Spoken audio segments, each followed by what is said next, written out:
ಇವತ್ತು ಸಮೂಹ ಮಾಧ್ಯಮ ಮತ್ತು ಸಮಾಜ ಅನ್ನೋದರ ಬಗ್ಗೆ ಗುರುಗಳ ಅಪ್ಪಣೆ ಮೇರೆಗೆ ಎಲ್ಲರೂ ಮಾತಾಡ್ತಾ ಇದ್ದಾರೆ. ಹಿಂದಿನ ಕಾಲದಲ್ಲಿ ಜನರೇಷನಿಂದ ಜನರೇಷನ್ಗೆ ಕಮ್ಯುನಿಕೇಷನ್ ಹೆಂಗೆ ಹೋಗ್ತಿತ್ತು ಅಂತಂದ್ರೆ, ಏನು ಜನಪದ ಗೀತೆಗಳ ಮೂಲಕ ತತ್ವ ಸಿದ್ಧಾಂತವನ್ನು ನಮ್ಮ ಸಮಾಜಕ್ಕೆಲ್ಲ ಹಾಡ್ತಕ್ಕಂಥ ಕೆಲಸ ಹಿಂದಿನ ಕಾಲದಲ್ಲಿ ಮಾಡ್ತಾ ಇದ್ರು. ಅದೇ ರೀತಿ ಮಠಮಾನ್ಯಗಳು, ದೇವಸ್ಥಾನಗಳು ಇವೆಲ್ಲವೂ ಸಮಾಜವನ್ನು ಸನ್ಮಾರ್ಗದಲ್ಲಿ ನಡೆಸಲಿಕ್ಕೆ ಪ್ರಯತ್ನ ಹಿಂದಿನ ಕಾಲದಲ್ಲಿ ಮಾಡ್ತಾ ಬಂದಿದ್ರು. ಆದರೆ 15ನೇ ಶತಮಾನದಲ್ಲಿ ಯಾವಾಗ ಪ್ರಿಂಟಿಂಗ್ ಇನ್ವೆನ್ಷನ್ ಆಯಿತೋ ಆವಾಗಿನಿಂದ ಏನು ಪತ್ರಿಕೋದ್ಯಮ ಶುರುವಾಯಿತು, ಆವಾಗಿನಿಂದ ಸಮೂಹ ಮಾಧ್ಯಮ ಶುರುವಾಯಿತು ಅಂತಕ್ಕಂಥ ಮಾತನ್ನು ಹೇಳ್ತೀನಿ. ಅದಾದಮೇಲೆ 18 ಮತ್ತು 19ನೇ ಶತಮಾನದಲ್ಲಿ ರೇಡಿಯೋ ಬಂತು. ಆವಾಗ ಪ್ರತಿಯೊಂದು ಕೂಡ ರೇಡಿಯೋದಲ್ಲೇ ಸಮೂಹ ಮಾಧ್ಯಮ ಶುರುವಾಗಿ, ಆವಾಗಿಂದ ನಮ್ಮ ಚಿಕ್ಕ ಹುಡುಗರಿದ್ದಾಗ ಜ್ಞಾಪಕ ಇದೆ, ನಾವು ಕ್ರಿಕೆಟ್ ಕಾಮೆಂಟ್ರಿ ಕೂಡ ಆ ರೇಡಿಯೋಲ್ಲೇ ಕೇಳ್ತಾ ಇದ್ವಿ. 83ನೇ ಏನು ವರ್ಲ್ಡ್ ಕಪ್ ಭಾರತ ಗೆತ್ತು, ಅವಾಗೂ ಕೂಡ ನಮ್ಮ ರಾಣೆಬೆನ್ನೂರಿನಲ್ಲಿ ಟಿವಿಗಳು ಇರಲಿಲ್ಲ, ಅದರಿಂದ ರೇಡಿಯೋದಲ್ಲೇ ನಾವು ನೋಡ್ತಾ ಇದ್ವಿ. ಅದು ಒಂದು ಸಮೂಹ ಮಾಧ್ಯಮ. ಇದು ಮತ್ತೆ ಮುಂದುವರೆದು 1930ರಲ್ಲಿ ಏನು ಟಿವಿ ಇನ್ವೆಂಟ್ ಆಯಿತು, ಟೆಲಿವಿಷನು, ಆವಾಗಿನಿಂದ ಈ ಸಮೂಹ ಮಾಧ್ಯಮ ಎಲ್ಲದಕ್ಕಿಂತ ಹೆಚ್ಚಾಗಿ ನಮ್ಮ ಮೇಲೆ ಆವರಿಸ್ಕೊಂಡಿರ್ತಕ್ಕಂಥ ತಮಗೆಲ್ಲ ಗೊತ್ತಿರತಕ್ಕಂಥ ವಿಚಾರ. ಮೊದಲು ನಿಜವಾಗಿಯೂ ನಮ್ಮ ದೇಶದ ನೀತಿನೇ ಎಂಬುದು ಸತ್ಯಮೇವ. ನನ್ನ ಪ್ರಶ್ನೆಗೆ ರೆಸ್ಪಾಂಡ್ ಮಾಡ್ತೀನಿ. ಮೊದಲು ಮಠಮಾನ್ಯಗಳು, ಗುರುಗಳು, ಊರಿನ ಹಿರಿಯರು ಸಮಾಜಕ್ಕೆ ದಾರಿದೀಪವಾಗಿದ್ದರು. ಆದರೆ ಇತ್ತೀಚಲಾಗೆ ಏನು ಸಮೂಹ ಮಾಧ್ಯಮ ಇದ್ದಾವೆ, ಟಿವಿ ಇರ್ಬೋದು, ಪತ್ರಿಕೆ ಇರ್ಬೋದು, ಮೊಬೈಲ್ ಇರ್ಬೋದು, ಸೋಷಿಯಲ್ ಮೀಡಿಯಾ ಇರ್ಬೋದು, ಇವು ನಮ್ಮನ್ನೆಲ್ಲ ಆವರಿಸ್ಕೊಂಡು ಬಿಟ್ಟಿದ್ದಾವೆ. ಇವತ್ತು ಇದು ಬೂನೋ ಹೌದು, ಬೇನೋ ಹೌದು. ಇದರಿಂದ ಅಡ್ವಾಂಟೇಜಸ್ಸು ಇದೆ, ಡಿಸ್ಅಡ್ವಾಂಟೇಜಸ್ಸು ಇದೆ. ಒಂದು ಅತಿ ಹಳೆಯ ಮತ್ತು ಜಗತ್ ಪ್ರಸಿದ್ಧ ಮಾಧ್ಯಮ ಅಂದರೆ BBC-ಯಲ್ಲಿ 3,000 to 4,000 ಜನ ರಿಪೋರ್ಟರ್ಸ್ ಇದ್ದಾರೆ ಅಷ್ಟೇ ಇಡೀ ಜಗತ್ತಿಗೆ. ಅಂದರೆ 50,000 ಸ್ಕ್ವೇರ್ ಕಿಲೋಮೀಟರ್ಗೆ ಒಬ್ಬ ರಿಪೋರ್ಟರ್ ಇದ್ದಾರೆ. ಇದೇ ರೀತಿ ಎಲ್ಲ ಮಾಧ್ಯಮಗಳು ಕೂಡ ಎಲ್ಲ Nook and corner of the country ಅಥವಾ ದೇಶವನ್ನು ಕವರ್ ಮಾಡೋಕ್ಕೆ ಆಗದೇ ಇರೋದ್ರಿಂದ ನಮಗೆ ಇತ್ತಿತ್ತಲಾಗಿ ಬಂದಿದ್ದು ಇಂಟರ್ನೆಟ್ ಮತ್ತು ಸೋಷಿಯಲ್ ಮೀಡಿಯಾ. ಇದು ಎಷ್ಟು ಪವರ್ಫುಲ್ ಅಂತಂದರೆ, ಉದಾಹರಣೆಗೆ ಮೊನ್ನೆ ಮಹಾರಾಷ್ಟ್ರದಲ್ಲಿ ಏನು ಆ ಮಹಾರಾಷ್ಟ್ರದ ಉಪಮುಖ್ಯಮಂತ್ರಿಗಳ ವಿಮಾನ ಕ್ರ್ಯಾಶ್ ಆಯಿತು. ಅವತ್ತು ಅಲ್ಲಿ ನಿಂತು ಅದ್ರ ಫೋಟೋ ತೆಗೆದಂಥವನೇ ಇವತ್ತು ರಿಪೋರ್ಟರ್ ಅಂತಕ್ಕಂಥದ್ದು ಮಾತನ್ನು ಹೇಳ್ಬೋದು. ನಾವೆಲ್ಲರೂ ಇವತ್ತು ರಿಪೋರ್ಟರ್ಸೇ. ಈ ಸೋಷಿಯಲ್ ಮೀಡಿಯಾ ಬಂದ ಮೇಲೆ, ಇಂಟರ್ನೆಟ್ ಬಂದ ಮೇಲೆ ನಮ್ಮ ಕಮ್ಯುನಿಕೇಷನ್ಸ್ ಎಷ್ಟು ಡೆವಲಪ್ ಆಯಿತು ಅಂತಂದರೆ, ಎಲ್ಲಿ ಏನೇ ನಡೆದ್ರು ಜಗತ್ತಿಗೆ ಒಂದೇ ಸೆಕೆಂಡಲ್ಲಿ ತಿಳಿಸ್ತಕ್ಕಂಥ ಒಂದು ಶಕ್ತಿ ಈ ಸಮೂಹ ಮಾಧ್ಯಮಕ್ಕೆ ಬಂದಿದೆ ಅಂತಕ್ಕಂಥ ಮಾತನ್ನು ನಾನು ಹೇಳ ಬಯಸ್ತೇನೆ. ಆದರೆ ಏನು ನಮ್ಮ ಸೋಷಿಯಲ್ ಮೀಡಿಯಾ ಇರ್ಬೋದು, ಸಮೂಹ ಮಾಧ್ಯಮ ಇರ್ಬೋದು, ಸಮಾಜದ ಕಟ್ಟ ಕಡೆಯ ಮನುಷ್ಯ, ಏನು ರೈತ ಬೆವರು ಸುರಿಸಿ ಏನು ಬೆಳೆದಂಥ ಬೆಳೆಗೆ ಸೂಕ್ತ ಬೆಲೆ ಸಿಗದೇ ಇದ್ದಾಗ ಅವರ ಪರವಾಗಿ ಈ ಮಾಧ್ಯಮಗಳು ಇರಬೇಕು. ಒಬ್ಬ ಕಾರ್ಮಿಕ ತನ್ನ ದುಡಿಮೆಗೆ ಗೌರವವನ್ನು ಕೊಡ್ತಕ್ಕಂಥ ವ್ಯವಸ್ಥೆಯನ್ನು ಈ ಮಾಧ್ಯಮಗಳು ಮಾಡಬೇಕು. ಆದರೆ ಇತ್ತೀಚಿನ ದಿನಗಳಲ್ಲಿ ಇದು ಹೆಚ್ಚಾಗಿ ಒಂದು ನೆರೇಟಿವ್ ಕ್ರಿಯೇಟ್ ಮಾಡಲಿಕ್ಕೆ, TRPಯನ್ನು ಹೆಚ್ಚು ಮಾಡಲಿಕ್ಕೆ ಹೋಗ್ತಕ್ಕಂಥದ್ದು ಶೋಚನೀಯ ಅಂತಕ್ಕಂಥ ಮಾತನ್ನು ಹೇಳ್ತೀನಿ. ಇದು ಯಾಕಾಯಿತು ಅಂತಂದರೆ, ಇಲ್ಲಿ ಬರೀ ಮಾಧ್ಯಮದೇ ತಪ್ಪೈತಿ ಅಂತ ನಾನು ಹೇಳಿ ಬಯಸೋದಿಲ್ಲ. ಯಾಕಂದ್ರೆ ನಾನು ಚಿಕ್ಕವನಿದ್ದಾಗ ಪೌರಾಣಿಕ ಸಿನಿಮಾಗಳನ್ನ ನೋಡ್ತಿದ್ದೆ. ಭಕ್ತ ಪ್ರಹ್ಲಾದ,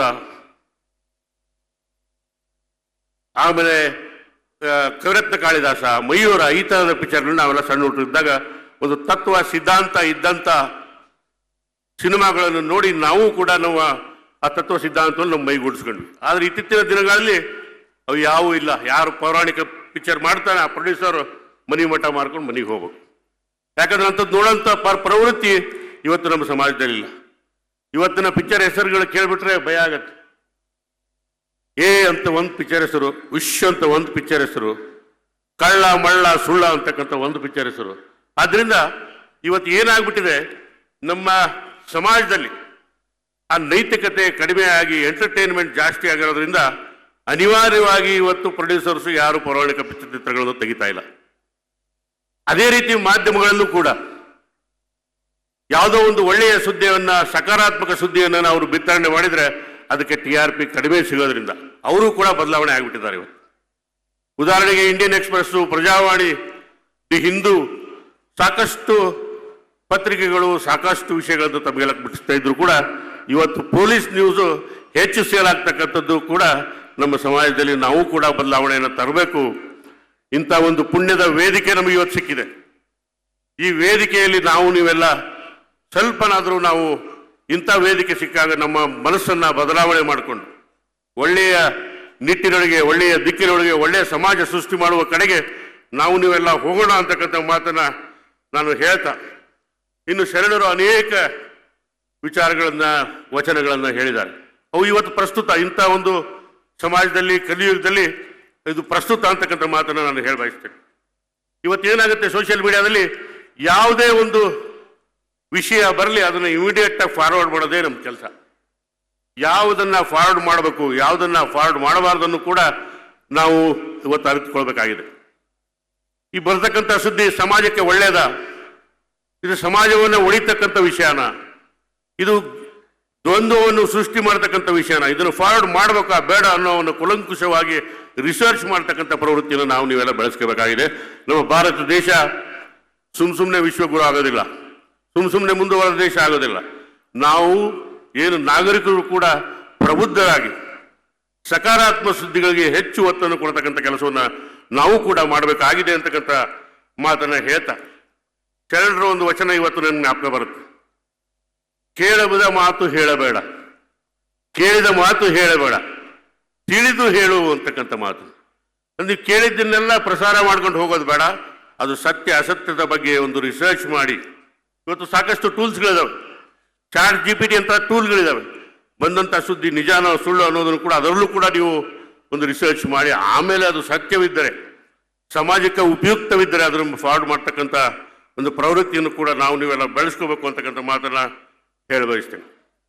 ಇವತ್ತು ಮಾಧ್ಯಮಗಳು ಸತ್ಯವನ್ನು ಬಿತ್ತರಿಸಿದರೆ ಅದು ಧರ್ಮದ ಸುದ್ದಿ ಆಗುತ್ತೆ, ಅಸತ್ಯವನ್ನು ಸೃಷ್ಟಿಸಿದರೆ ಅದು ಅಧರ್ಮದ ಆಗುತ್ತದೆ ಅಂತಕ್ಕಂಥ ಮಾತನ್ನು ಹೇಳ್ತಾರೆ. ನಮ್ಮದು ಕೂಡ ಅಂಥ ಸುದ್ದಿಗಳನ್ನು, ಅಸತ್ಯ ಸುದ್ದಿಗಳನ್ನು, ಸಮಾಜವನ್ನು ಒಡೆಯತಕ್ಕಂಥ ಸುದ್ದಿಗಳನ್ನು ನಾವು ಕೂಡ ಫಾರ್ವರ್ಡ್ ಮಾಡಿದರೆ ನಾವು ಕೂಡ ಅಧರ್ಮ ಮಾಡಿದಂತೆ ಅಂತಕ್ಕಂಥ ಮಾತನ್ನು ನಾನು ಬಹಳ ನೋವಿನಿಂದ ನಾನು ಹೇಳ ಬಯಸ್ತೇನೆ.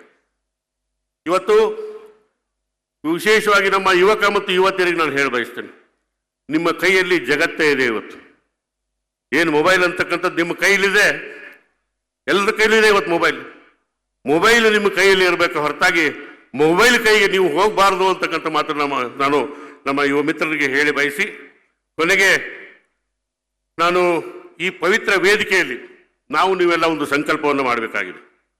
ಸುಳ್ಳು ಸುದ್ದಿಗೆ ವಿರಾಮವನ್ನು ಕೊಟ್ಟು, ದ್ವೇಷ ಸುದ್ದಿಗೆ ದೂರ ಇಟ್ಟು, ಅನ್ಯಾಯಕ್ಕೆ ವಿರುದ್ಧವಾಗಿ ನಿಂತು, ಏನು ವಚನದ ಸತ್ಯಕ್ಕೆ ಶಕ್ತಿಯನ್ನು ತುಂಬತಕ್ಕಂಥ ಕೆಲಸ, ಧರ್ಮದ ಮಾರ್ಗಕ್ಕೆ ಗೌರವ ಕೊಡತಕ್ಕಂಥ ಕೆಲಸ, ಸಮಾಜ ಸೇವೆಯನ್ನು ಮೈಗೂಡಿಸ್ತಂಥ ಕೆಲಸ ಮಾಡಿದರೆ ಮಾತ್ರ ನಮ್ಮ ಸಮಾಜ ಅಭಿವೃದ್ಧಿ ಹೊಂದಿದ ಸಮಾಜ, ಪ್ರಬುದ್ಧ ಸಮಾಜ ಅನ್ನೋ ರೀತಿಯಲ್ಲಿ ನಾವು ಕೂಡ ಆಗ್ತೀವಿ ಅಂತಕ್ಕಂಥ ಮಾತನ್ನು ಹೇಳ್ತಾ, ಇನ್ನು ವಚನ ಪಾಲಿಸುವ ನಾಗರಿಕನೇ ಬಲಿಷ್ಠ ಸಮಾಜದ ಆಧಾರ ಅಂತಕ್ಕಂಥ ಮಾತನ್ನು ಹೇಳ್ತಾ, ಕೊನೆಗೆ ಇವತ್ತು ಮಾಧ್ಯಮಗಳು ಎಷ್ಟರ ಮಟ್ಟಿಗೆ ಹೋಗಿದ್ದಾವೆ ಅಂತ ನನ್ನದೇ ಒಂದು ಉದಾಹರಣೆ ಹೇಳಿ ನನ್ನ ಮಾತನ್ನು ಮುಗಿಸ್ತೀನಿ.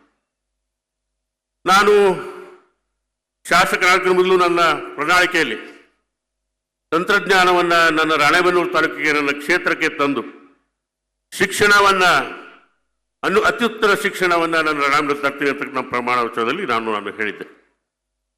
ಆ ನಿಟ್ಟಿನಲ್ಲಿ ಈಗ ನಮ್ಮ ಭಾರತ ದೇಶದಲ್ಲಿ 4,500 ತಾಲೂಕುಗಳಿದಾವೆ. ಏನು ಭದ್ರಾವತಿ ಒಂದು ತಾಲೂಕು, ರಾಣೆಬೆನ್ನೂರು ಒಂದು ತಾಲೂಕು.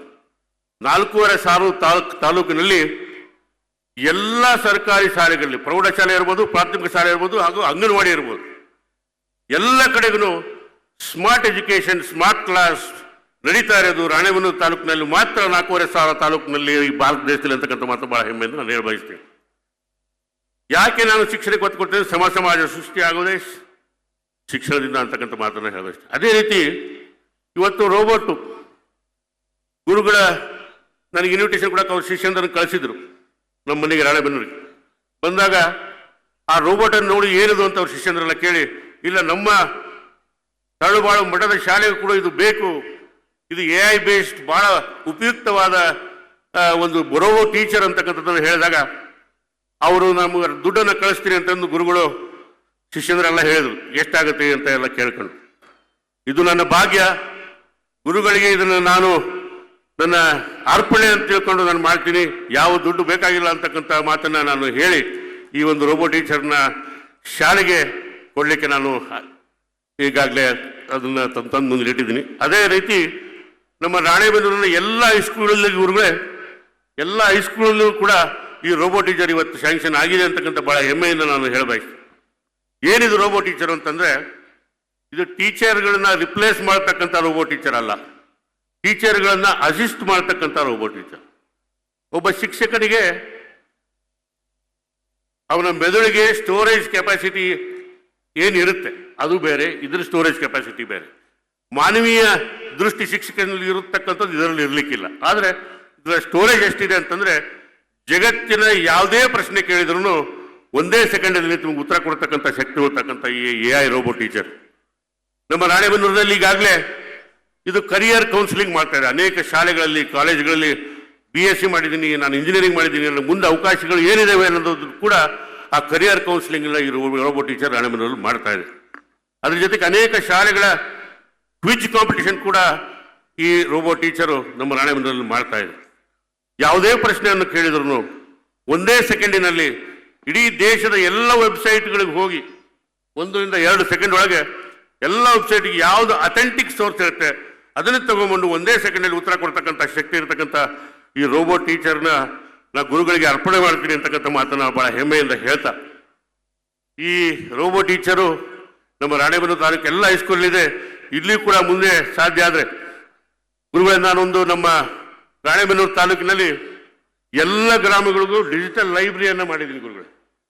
ಯಾಕೆ ಡಿಜಿಟಲ್ ಲೈಬ್ರರಿನ ಎಲ್ಲ ಗ್ರಾಮ ಹಳ್ಳಿಗಳಲ್ಲೂ ಯಾಕೆ ಮಾಡಿದೆ ಅಂತಂದರೆ, ನಮ್ಮ ಉತ್ತರ ಕರ್ನಾಟಕದಲ್ಲಿ ಸ್ಪರ್ಧಾತ್ಮಕ ಪರೀಕ್ಷೆ ಬಗ್ಗೆ ಅಷ್ಟು ಅವೇರ್ನೆಸ್ ಇಲ್ಲದೆ ಇರೋದ್ರಿಂದ ಅನೇಕ ಜನ ಇದರಿಂದ ವಂಚಿತರಾಗ್ತಾ ಇದ್ದಾರೆ.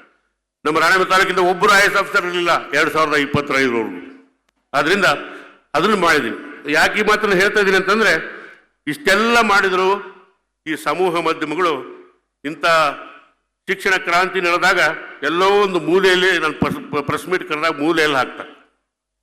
ಅದೇ ನನ್ನ 25ನೇ ವರ್ಷ ಸಿಲ್ವರ್ ಜುಬ್ಲಿ, ನನ್ನ ಅಂದು ಸಿಲ್ವರ್ ಜುಬ್ಲಿ ನನ್ನ ಮದುವೆ ಆಗಿ 25 ವರ್ಷ ಆಗಿ ನಾನು ಭೂತಾನ್ ಹೋಗಿದ್ದೆ, ನಾನು ನನ್ನ ಧರ್ಮಪತ್ನಿ ಜೊತೆಗೆ. ಅದನ್ನು ಏನು ಒಂದು 3 ದಿವಸ ಅದನ್ನೇ ಉಜ್ಜಿದ್ದೇ ಉಜ್ಜಿದ್ದು. ಈ ಥರದ ನಕಾರಾತ್ಮಕ ಸುದ್ದಿಗಳನ್ನು ಬಿತ್ತರಿಸೋದು ಬಿಟ್ಟು, ನಾನು ಯಾರೇ ಇರಲಿ ಅವರು, ನಾವು ಕೆಟ್ಟದ್ದು ಮಾಡಿದ್ರೆ ಕೆಟ್ಟದ್ದು ಹೇಳಬೇಕು, ಒಳ್ಳೇದು ಮಾಡಿದ್ರೆ ಒಳ್ಳೇದು ಹೇಳಬೇಕು.